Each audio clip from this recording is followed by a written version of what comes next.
Hello दोस्तों, कैसे हो आप। हमारी कहानियाँ देखने के लिए हमारे चैनल को सब्सक्राइब जरूर कीजिएगा और हाँ, बेल आइकन को दबाना मत भूलिएगा। मीरा व उसके पति गणेश दोनों एक रूम में भगवान की मूरत के सामने बैठे हुए थे। मीरा भगवान का भजन करते हुए उनसे कुछ मांग रही थी। हे भगवान, हर औरत को माँ बनने का सुख मिलता है, लेकिन आपने मुझे इस सुख से वंचित कर दिया है। आप तो पालनहार हो, आपकी कृपा से तो पत्थर में ही जान आ जाती है, और मैं तो एक औरत हूँ। मीरा माँ बनने की चाह में भगवान की दिन रात सेवा करती है, उनकी भक्ति में ही रहती है। पता नहीं, मेरा तो भगवान से भी विश्वास उठ गया है, मैं चलता हूँ। फिर इतनी बात कहकर गणेश तो वहां से चला जाता है, लेकिन मीरा के मन में तो श्रद्धा कूट कूट के भरी थी। वह तो भगवान के चरणों में ही लीन थी। भगवान, आज 2 दिन से मैं अपना व्रत तोड़ रही हूँ, और मुझे पता है आप मुझे निराश नहीं करोगे।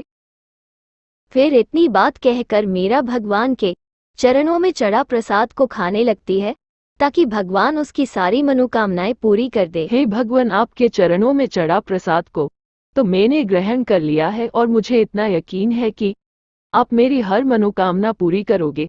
भगवान के बाद इस धरती पर सबसे बड़ा रूप माँ का होता है। फिर मीरा सारी बात भगवान को कह देती है। जब पूरे 1 साल बीत जाते हैं और मीरा की मनोकामना पूरी हो जाती है और मीरा एक छोटे बच्चे को जन्म दे देती है, मीरा बहुत खुश हो जाती है क्योंकि भगवान ने उसकी इच्छा पूरी कर दी थी। मीरा, आज तुम्हारी भक्ति ने वो सब कुछ कर दिखाया है जो तुमने कहा था। आज तुम्हारे भगवान ने तुम्हारी सारी इच्छा पूरी कर दी है और हमारे घर में एक बेटे का जन्म हुआ है। फिर मीरा और गणेश के आंखों में आंसू आ जाते हैं, और आज वो खुशी के आंसू थे और वो दोनों बहुत खुश थे।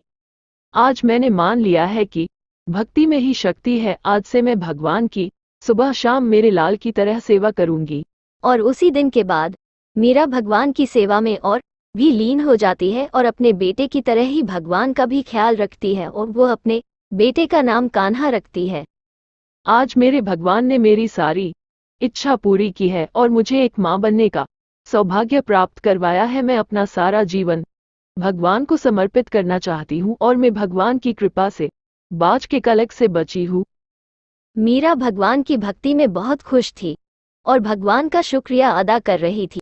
अरे माँ, आप हर समय भगवान को इतना क्यों याद करती हो? इससे क्या होता है? अरे मेरे बेटे, ये तुम्हारे बड़े भैया हैं, तुम भी उनकी सेवा किया करो। ये तुम्हें अच्छे इंसान बना देंगे और सबसे आगे निकाल देंगे।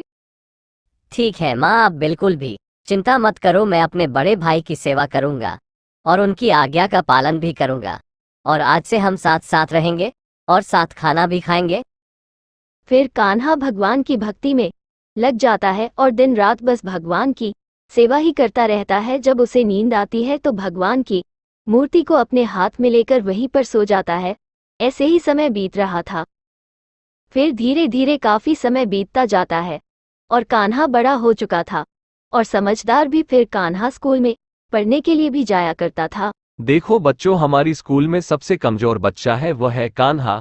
अब की बार यह परीक्षा में पास नहीं हुआ तो मैं इसे इस स्कूल से बाहर निकाल दूंगा।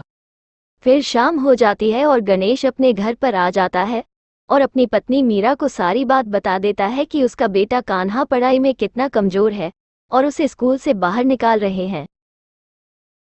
अरे ऐसा कभी नहीं हो सकता है। मेरी भगवान मेरे साथ इतना बड़ा कभी भी अन्याय नहीं कर सकते हैं। यह नहीं हो सकता है। हे भगवान, अब आप ही कोई ऐसा चमत्कार करो कि मेरा बेटा पढ़ाई में अच्छा हो जाए और उसे स्कूल से बाहर न निकाले। फिर धीरे धीरे और समय बीतता जाता है और कान्हा तैयार होकर स्कूल जाने लगता है। तभी रास्ते में भगवान कृष्ण एक बालक के रूप में प्रकट हो जाते हैं, और तभी वहां से कान्हा भी जा रहा था और भगवान कृष्ण कान्हा के साथ स्कूल में चले जाते हैं और वहीं पर पढ़ने भी लग जाते हैं। भगवान कृष्ण तो अंतर्यामी थे जो कान्हा की स्कूल में सब कुछ पढ़ते थे। फिर भगवान कृष्ण वह सब कुछ कान्हा को जंगल में पढ़ाते थे।